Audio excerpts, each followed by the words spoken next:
listening to PetLifeRadio.com. Welcome to Animal Rights on Pet Life Radio. It's your host, Tim Link, and I'm so glad you're joining us today. My guest today is former reporter for the USA Today and San Francisco Chronicle. She's also the news editor and feature writer for Dogster.com, and she's the author of 3 dog-related books, including her new book, Soldier Dogs, The Untold Story of America's Canine Heroes. Welcome aboard, Maria Goodavage. Thank you very much for having me, Tim. Oh, it's my pleasure. It's my pleasure. We've got a lot of things to go into here, and want to start off, first of all, talk to you a little bit about the book Soldier Dogs and how that came about. Okay, well, I was actually raised in a house where I heard a lot about military dogs. My dad always prided himself on being the youngest person in World War II, which I don't think is really true, but he would tell me all about how military dogs were such a huge help. He wasn't a handler, but for the morale of the troops in World War II. And he said whenever someone would have a really bad day, it would seem like the dog would know who was having a bad day and would go up to them and spend more time with them. And I grew up with that idea of these tough heroes also being able to be there for these guys, and how that really affected me. And I became sort of a military war dog geek and bought some history books on them, and just, it was kind of going on for a while, this passion of mine sort of in the background. And I work, as you said, the news editor and a writer for Dogster.com, and whenever I would hear anything about a military dog-related story, I would blog on it, and we would get a lot of interest. And I realized, people don't really realize what these dogs do, who they are, and maybe it's time that people do realize. And I was thinking it would be fun to do a book, but blah, blah, blah, I'm so busy.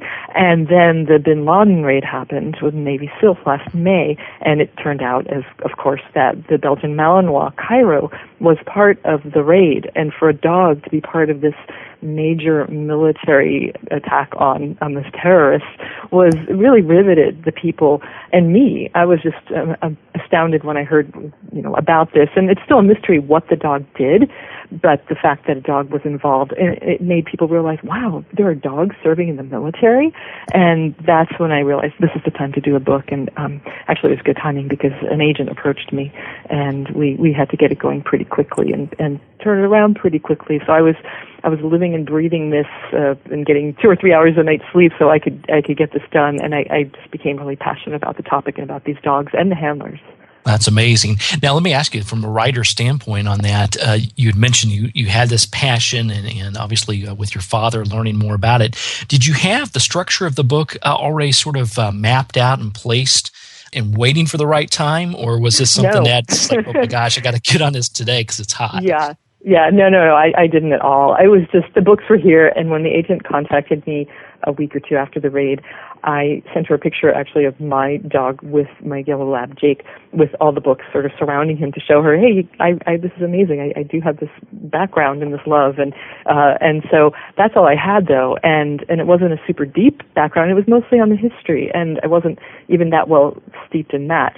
So I had a huge learning curve, and actually just breaking into the military was a really big job because I could talk to some of the handlers on my own. That wasn't a problem, but actually getting through some of the official channels to go to certain places and get permission was a lot of unfurling of red tape, and I had to prove myself in a couple of cases. So I'm really glad that I put the effort into it because it was pretty phenomenal. But no, there was no structure. I kind of let the book happen where I just did all this intensive research, and the chips sort of fell where I saw them. This is where these things need to fall. And the book, I don't want to say it wrote itself by any means because it was a tremendous amount of work, but it really seemed to have a structure that came to be pretty easily once I had all the data.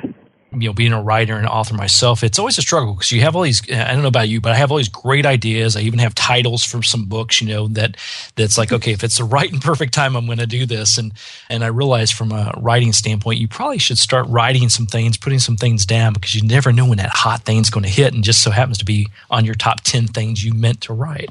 Right, exactly. And I would highly advise that. And I would also highly advise to actually maybe even start writing a little bit, to really get some, not just the structure, but maybe start putting some words on paper.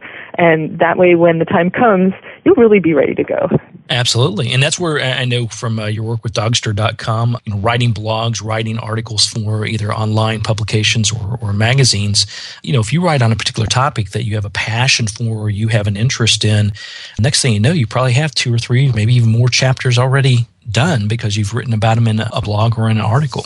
It does help a lot to have that background. I knew what I was getting into a little bit more maybe than the average journalist when I embarked on this. So I had some good background, but there is so much richness in this world of military dogs that, and it hadn't really been written about before. There are some really excellent books on military history, like Mike Lemish's, but there wasn't anything really current, and even some articles didn't get into the all the new stuff that I was able to get. So it was really exciting being able to break this new ground on this really wonderful and intriguing topic that I always had a passion for. But now, even after all this work, I'm all the more passionate for these dogs and what they do. Yeah, absolutely. And, it's interesting about the book. I mean, there are a lot of detailed information here, and it really takes on a life of not only the military dogs themselves, but how it got started and what happens with the animals, how do they get trained, these type of things. I know your experience being a reporter, having a reporting background, I imagine that helped you out quite a bit in getting into the Right and Perfect channels. It actually really did help a lot. If I were maybe just a dog lover who wanted to write a book, I wouldn't have known how to get in there and start getting the approval, start getting the red tape cut. And it really did help to have a good journalism background and to know, in having this journalism background, it really was a boon because I knew what I could and couldn't do, what I would and wouldn't do, and I protected some people. I knew I could do that, and not protected them from anything bad, but they want to say a few things off the record. That kind of stuff going into what you can and can't do, what you're willing to do, and what you want to show. So it was definitely a very important thing to have a journalism background in this situation, particularly. Yeah, absolutely. Now, in the book Soldier Dogs, you have various what I call furry characters in here. Little stories about each one of them. I know I'm going to put you on the spot. I hate when people do this to me, so I love doing it to them. Can you pick out a favorite story that you have, or a particular character that really just touched? Okay. Oh boy, you're one of my earlier radio interviews, so no one's gotten me on that one yet. But I have to say, oh boy, there are so many great ones. But one really stands out is Lex. I don't know his last name. I call them last names because all dogs have tattoos in their ears with a letter and numbers, and that's how they're identified. And I call them last names. If you see a dog as a soul, you will call it the last name probably. Otherwise, it's an identification number, like a VIN on a vehicle. And so, but Lex, there are many Lexes, but this Lex in particular is this incredibly gorgeous, big Belgian Malinois who was in Afghanistan with his handler, Marine Mark Vierig, who's subsequently retired, actually. And he would, one of the many tales I tell of Lex in the book is how he would go to sleep. They were in Afghanistan in the rainy season, and they were digging foxholes and staying in different places every couple or 3 nights. And they would dig his foxhole in, and it was raining, pouring, and Mark would go into the Sergeant Vierig would go into the foxhole to sleep and put a tarp over it, and he had dug a little place for Lex.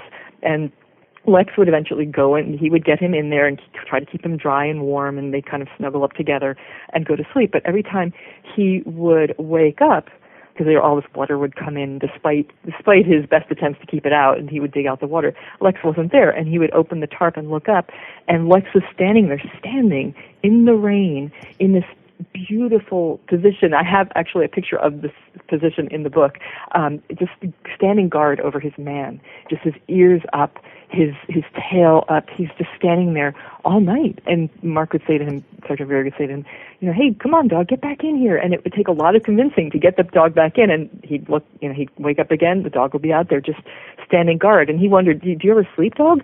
And, he just loved this dog for this incredible guarding of him. And he had saved the dog too. At one point, he threw the dog into a half-dug foxhole and covered him with his body. At one point, when there was some ammo going off toward them, and so it's a give and take. Your dog is protecting you, you're protecting your dog, and you become almost one out there. These handlers are closer to their dogs than they are to a lot of people, even their spouses, and some have said, because they just get to know each other so well. They're together 24/7. So anyway, that you will read 2 or 3 stories about Lex in the book, and he's a pretty incredible dog, as are all of them in the book, actually. Yeah, there's fantastic characters there. And it is amazing because you're right. Animals in our life are partners. They're part of our family to begin with. But this is a whole different scenario. This is actually a true partnership where the animal, the dog, in this case, takes care of the soldier and vice versa. Right, and they say, as much as you and I and all of the listeners love our dogs so much and we're so bonded with our dogs, those who have been deployed with their dogs and whose lives have been in the dog's nose, and everyone has been dependent on this dog, have said that there's no comparison. You can't even describe how close they feel to their dog. So I can imagine, but I really don't think I can go there as these guys can, or guys and gals can, because they've been out there with their lives depending on their dog's nose, and again, spending all this time 24/7 eating with them, sleeping. Sometimes they share sleeping bags or cots, and even on bases, they often choose just to have the dog right there with them. And so they're there, and they just are there. And it's not just as a bomb sniffer or a protector. It's the dogs become this, this friend, and not just to them too. Some dogs really help the morale of everybody around them. They're their shoulder to cry on. They seem to know when someone's having a bad day, for instance, and I've heard this time and time again. I've actually had it refuted by a scientist who says, no, this is how it works. But these people tell me this a lot, that someone's having a bad day and the dog knows, and he'll go up to them and try to play with them, or they'll bring them like an empty water bottle to play with, thinking that will jolly them out of that or whatever, or they'll just hang around the person more. So there's something that the dogs have that I explain in the book. I talk a lot about the dog's senses too, and how they can sniff out all these emotions, actually, perhaps, and what they're capable of doing. So anyway, it's a pretty incredible bond, and it goes even beyond the handler in many cases. Yeah, absolutely. And you can't narrow it down to just a scientific or even a training aspect, because the animals actually do bond with them. They understand them. They understand what to do and when to do it, and it becomes a long-term relationship. Absolutely, and unfortunately, it's not as long-term as you and I might have with our dogs. They don't get to stay with the dogs for the career of the dog, generally speaking. There are a certain type of job called specialized search dog, where a dog is with the handler for several years sometimes. But generally speaking, a year or two is the limit, and the dog is the property of the base to which it's assigned. He is assigned or she is assigned. And then the handler goes on to another dog if the handler has to go somewhere first, or the dog gets assigned another handler. And it's really, really hard for the handlers, and imagine the dogs too. Dogs seem to be able to bond pretty well with some handlers.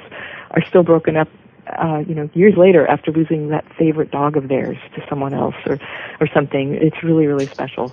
Absolutely. And then to highlight on top of that, then what happens to the dog after that? Do they go on to a different handler, different soldier, or are they placed elsewhere? They can stay with the same one. It's just really logistically a nightmare to make that happen the way it is today.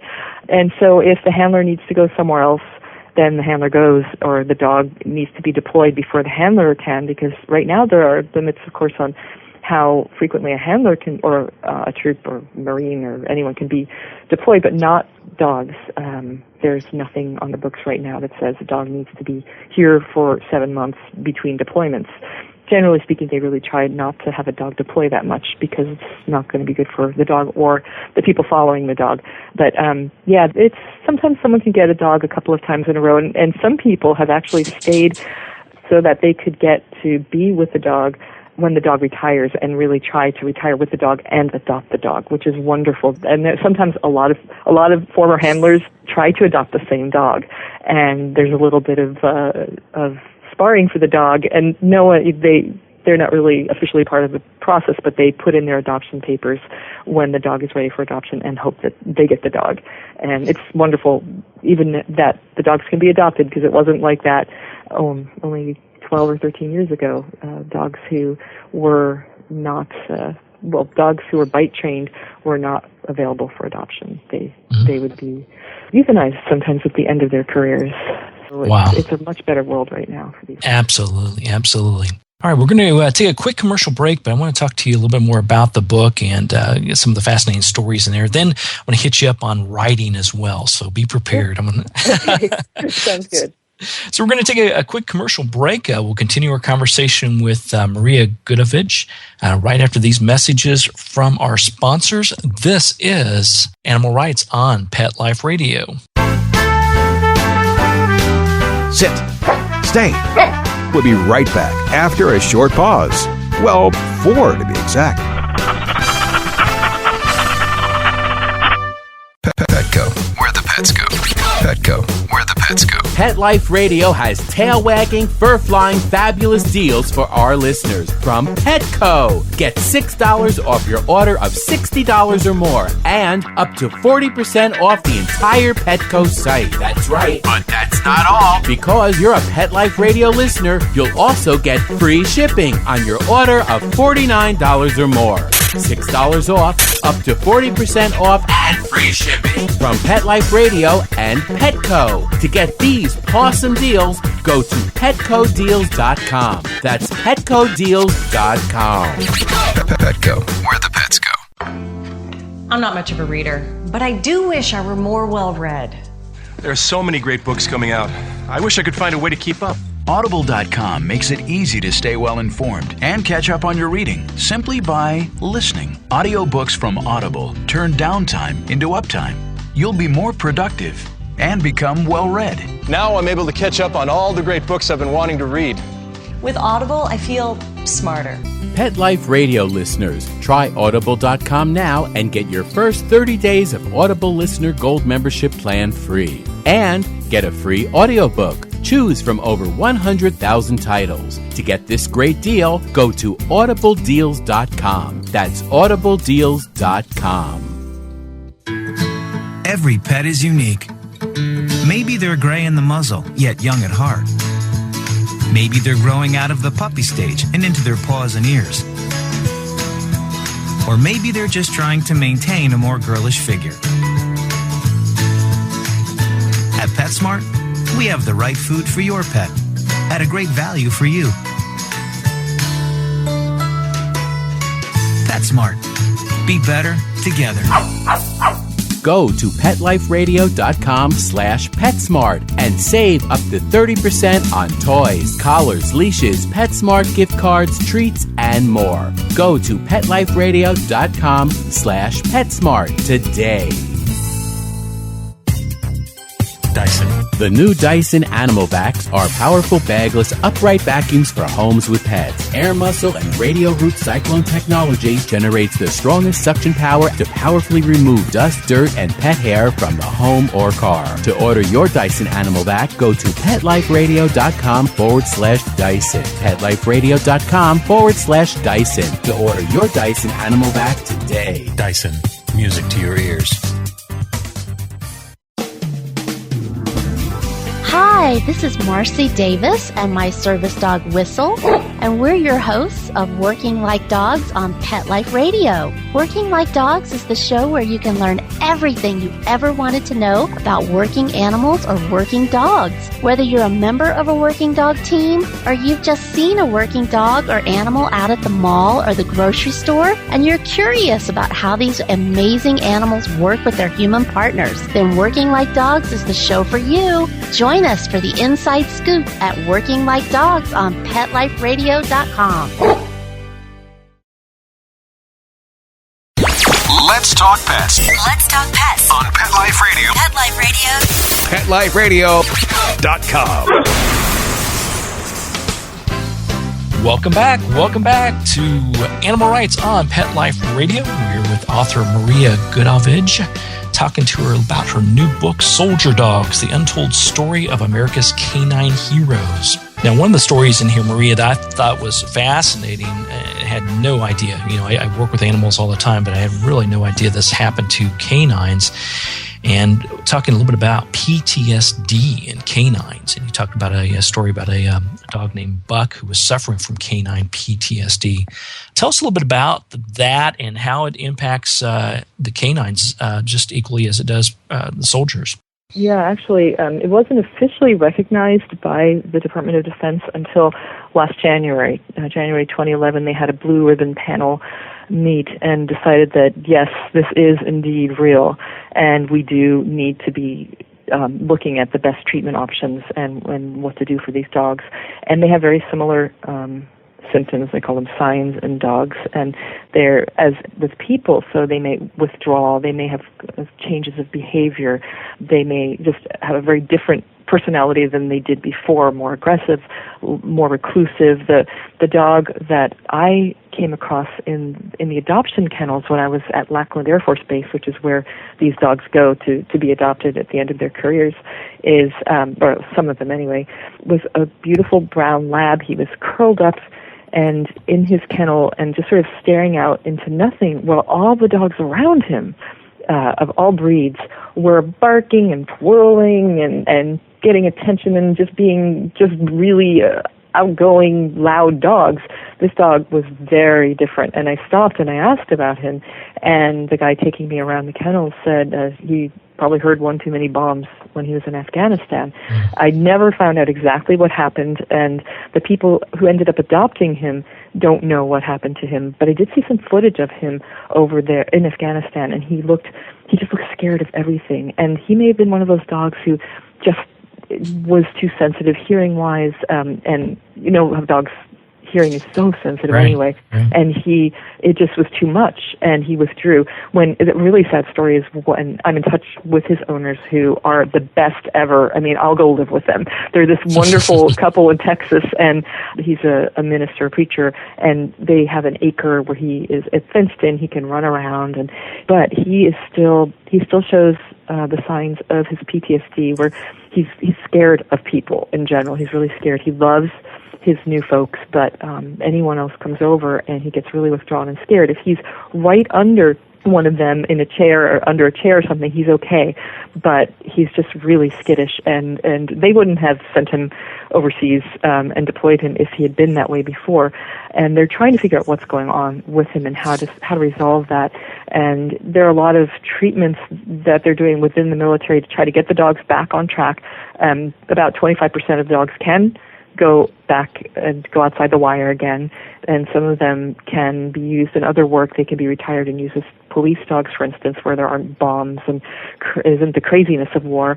And about 25% just can't go back again. They're not going to function well in any kind of situation that's stressful, and that's Buck's case. And I'm really glad that they're finally addressing this, because it's obviously been happening for a while, and they've been keeping track of it for a while, but now they're really going to be intensively doing more research on how to help these dogs, whether or not they retire them or keep them in. And maybe they're going to be taking some lessons from what we've done for the people who have PTSD as well. So, and they like to differentiate by calling it canine PTSD. So it doesn't really, there are some differences, and they don't want to make anybody upset who has the human version of PTSD. So I'm really glad to see that they're finally recognizing it and perhaps doing something about it. And my hat goes off to Buck and his people, and I really hope that his world gets a little better soon. The sad story I was going to tell you just quickly was that they took him to Lackland Air Force Base for some medical work, a veterinary office, and everything was fine. He's walking in, and he saw two soldiers in uniform coming out, and he just stopped. He lay down. He wouldn't look up. He wouldn't move. And my guess was that, I'm a little anthropomorphizing here, but I think that he thought that maybe this dream life of his was over, and he was going back to war or something, because it was just such a different reaction. Wow, absolutely. Well, I absolutely believe that. We had adopted two purebred schnauzers, and we'd rescue them from a kill shelter a day before they were going to be euthanized. Well, we started peeling back the history of the animals. Best boys in the world. They're my whole heart and soul. Uh-huh. But the history behind it is this family every year would breed schnauzers, and they would sell them off and donate the money to the military, to the soldiers. A good thing that they were doing. I mean, very nice of them to do that, and they're a very military-driven family. The caveat behind that is after about 9 months, when the dog goes from being a puppy to being almost an adult, it gets harder and harder to sell them. So at that point, they look to adopt them. If they can't, then they just take them to the local county shelter, which is a terrible thing because the county shelters obviously can only keep them for X number of time before they have to euthanize them. And our dogs, even to this day, whenever they see someone in a military attire, even if it's on TV, because they can recognize what's going on TV, their attitude changes totally. They get a little bit more withdrawn. Exactly. And fascinating. It's just like this. Wow. Yeah, absolutely. So I firmly believe that they recognize more than we could ever imagine. And I think the ways we go about treating our soldiers with PTSD, we can learn a lot of that from that to help the and help we the still canines. have a lot to learn about the soldiers who have PTSD. So maybe some of the work can rub off on each other. Sure. Well, the book's fantastic, obviously. Tell us, after our wonderful listeners read the book, Soldier Dogs, tell us what would be the one thing that you would like them to walk away with after reading the book? I think it would be the fact that these dogs are not just equipment. Right now, the way that things are, they're considered equipment, not by the handlers and not by anyone who works with the dogs, but the DoD, kind of has it on the same plane as equipment. And right now there is and it just happened, so I wasn't able to get it into the book, but there is a bill before Congress and the Senate that will give these dogs much better rights in a way. I don't say it's not really rights, but they'll have a better life if this bill passes. It's called the Canine Members of the Armed Forces Act. And I really urge people to contact their legislators and support it. Again, it's the Canine Members of the Armed Forces Act, and military working dogs will no longer be considered equipment if this law passes. And it would improve the adoption process. Right now, the dogs who retire overseas, not in a deployment situation, but in a place like Germany, stay there in the kennels until someone here says, yeah, I'm going to adopt that dog and pay for that dog's transit back to the U.S. That's expensive. Now the dog will come back. There will be, if this passes, veterinary care for retired dogs. So some of these dogs have had some real physical problems, and it's very grueling to do what they do day in, day out, and they require more care than the average dog. So if you adopt one of these dogs and this passes, you will get help for the medical bills. And the other one is that they'll be awarded awards officially. Right now, when you hear about a dog getting a Purple Heart or any kind of medal, it's just because some higher up has said, let's do this. This dog did this really great thing, but it's not officially sanctioned by the DoD. So this bill would really go a long way in helping the dogs, and that's something that I really put at the end of the book was there needs to be an improvement in some aspects of these dogs' lives. And it has greatly improved since we were leaving them behind in Vietnam, but there's still some more that we can do, and we can all actually pitch in and do this for these dogs. So that's the take-home message for me at this point with this bill pending in the legislatures and the Senate. Legislators, you contact your legislators, and they will listen to you and pass this bill, hopefully. And it really is not supposed to cost the taxpayers anything at this point, so we'll see. Absolutely. Is there a website or somewhere we can direct our listeners to? It's the Canine Members of the Armed Forces Act. And again, Canine Members of the Armed Forces Act. And I don't know of a website devoted to it right now, but you can Google it and there will be a lot. And if you go to my soldierdogs.com page and you head to my Facebook page from there, I will be urging people to support it during the next, however long it takes.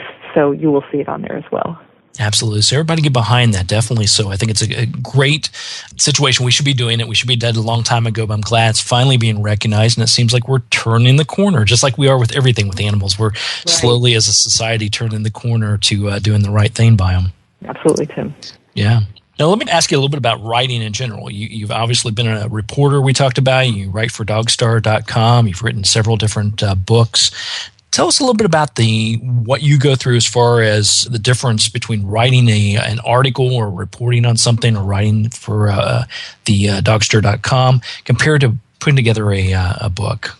To keep my sanity, actually, when I put together a book, I like to look at it as a series of articles interwoven in such a way that it takes the reader through the book. Well, in a book like this, anyway. If it's a guidebook or something, that's a different story. But for this book, for instance, I wanted to, it would have been overwhelming in the amount of time I had to think of this huge project with these really long chapters, and I was starting out doing that, and I realized, no, there's a way to break this down in my mind where I can tackle it sort of one article at a time and meld the articles together and the bits and pieces together and just take it slowly, take it one bit at a time and build up on that. And so I would do that, and it was truly one step at a time.